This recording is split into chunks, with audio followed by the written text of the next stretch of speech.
Baik, bismillahirrahmanirrahim. Assalamualaikum warahmatullahi wabarakatuh. Kawan-kawan yang kami muliakan, para penonton di rumah, begitu juga dengan para siswa yang sedang belajar di bangku aliyah, ya, baik eh, anak-anak yang kelas 10, 11 ataupun 12. Ini kita akan melanjutkan materi daripada transaksi jual beli yang sudah kita pelajari sebelumnya. Maka kita akan lihat di antara transaksi jual beli ternyata ada transaksi jual beli yang dilarang dalam Islam. Tidak boleh kita buat. Tidak boleh kalau kita melakukan transaksi itu tidak boleh. Dilarang. Di antara transaksinya ialah dengan tujuan menimbun. Kita beli beras. Tapi jual beli itu diperbolehkan awalnya. Tapi karena niat kita untuk menimbun, maka itu tidak diperbolehkan. Ya. Apa itu ihtikar, Ustaz? Menimbun makanan pokok yang dibeli ketika waktu mahal untuk dijual kembali dengan harga yang lebih mahal setelah masyarakat sangat membutuhkannya. Ya. Ya, jadi ini memang praktek-praktek ihtikar ini kalau kita di Indonesia ini cukup banyak ya. Nah, kadang sengaja membeli jumlah minyak yang banyak kemudian ditimbun. Sehingga karena pasokan minyak ini tadi berkurang, harga pun naik. Nah, ketika naik, disitulah dia peras masyarakat. Nah, ini bahaya.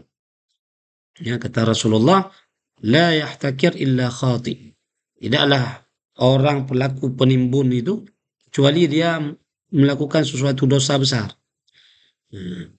Yahtikar, penimbun haram jika memenuhi 5 hal. Maka penimbun ini juga ada syarat-syaratnya. Jangan nanti semua kita salahkan penimbun. Ada kategori-kategori yang penimbun itu dia bersalah ya, dalam Islam kalau melakukan 5 hal ini. Yang pertama dia menimbun apa? Menimbun makanan yang ditimbun adalah makanan pokok. Kalau makanan pokok ditimbun, baik makanan pokok manusia atau makanan pokok hewan. Mengecualikan selain makanan pokok. Berarti selain dari makanan pokok itu diperbolehkan. Maka tidak dinamakan ihtikar menurut mazhab Maliki. Penimbun juga haram pada setiap perkara yang menjadi kebutuhan manusia dalam keadaan darurat. Ya.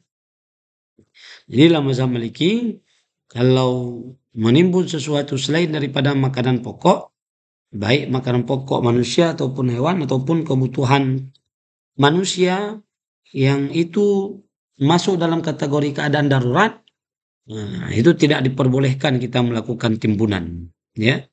Kemudian yang kedua, makanan pokok yang timbun didapatkan dengan cara membeli. Ya. Nah, jika tidak didapatkan dengan cara membeli seperti hasil panen, maka tidak haram. Nah, dia panen sendiri ini, beras misalnya, ya, itu kan jadi makanan pokok. Nah, tapi panennya atas hasil sendiri, bukan dia beli. Ya. Hasil tanam sendiri, kemudian dia timbun. Ini untuk perencanaan 10 tahun yang akan datang dia makan. Ya, itu boleh. Kemudian pembelian dilakukan ketika harga makanan pokok mahal. Ya, pembelian dilakukan ketika harga bahan pokok mahal. Maka tidak haram jika pembeli dilakukan ketika harga murah. Nah, kalau harga murah, waktu harga murah itu tidak apa-apa. Ini dia beli. Nah, di saat harga mahal dibeli karena mentang-mentang dia punya uang banyak, udah dibeli lah. Gara-gara dia beli, akhirnya harga pun semakin parah karena tidak ada stok, ya, sehingga semakin menjerit masyarakat yang sedang membutuhkan barang tersebut. Ya. Kemudian setelah ditimbun, dijual kembali dengan harga yang lebih mahal. Ini parah memang.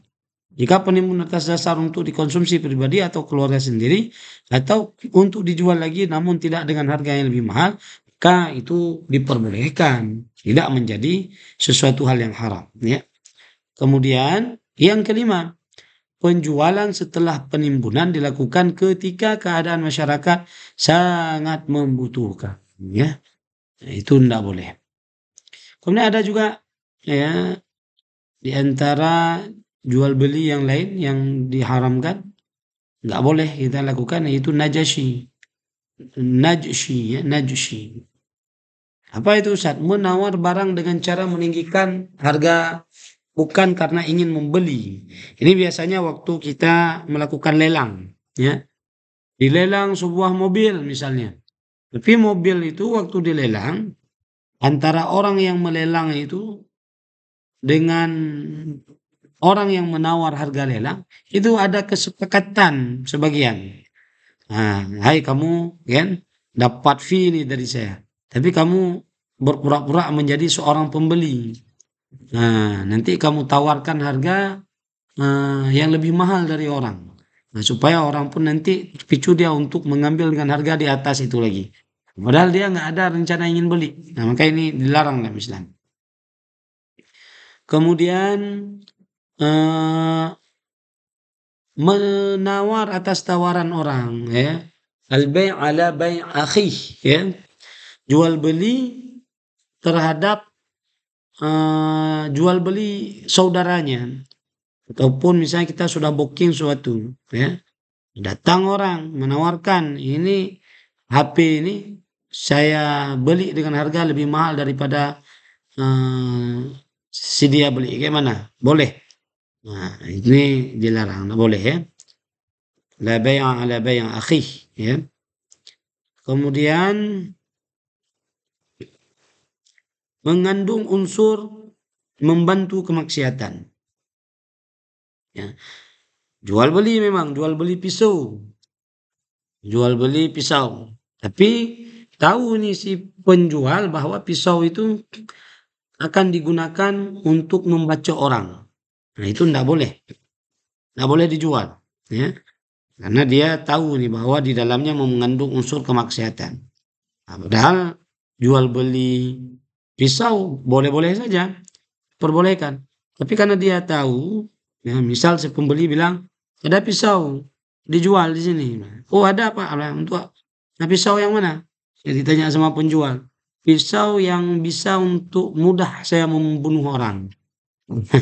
Itu kalau sudah saya bilang seperti itu jangan, nggak boleh dijual ya. Kemudian memisahkan antara ibu dan anak. Nah, ini transaksi jual beli yang larang. Memisahkan antara budak perempuan dan anaknya yang belum tamyiz, anak kecil yang belum bisa mandi. Nah, ini jual beli, biasanya jual beli yang terjadi pada budak, ya.